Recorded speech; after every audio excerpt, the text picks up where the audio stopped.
како градоначалник одговорно тврдам дека општина Струмица е општина помеѓу другите со најголем број на решени легализации од вкупниот процент на поднесени барања за легализација.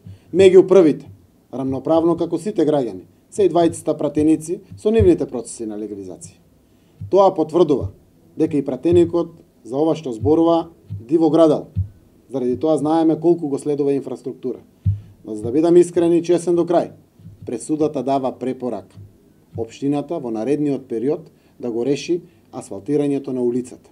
Апсолутно општината не бега. Судската пресуда е императив и се спроведува, па макар била и препорака. Се решават имотно-правните односи. Таа улица е влезена во програмата и секако дека ќе биде реализирана. Заради тоа што општината гради секаде и пред секого.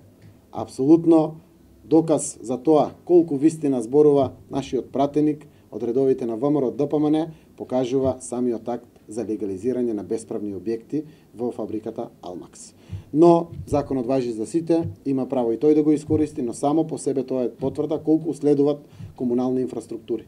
Во секој случај, ние ќе го решиме проблемот, иако е препорака од страна на судските власти.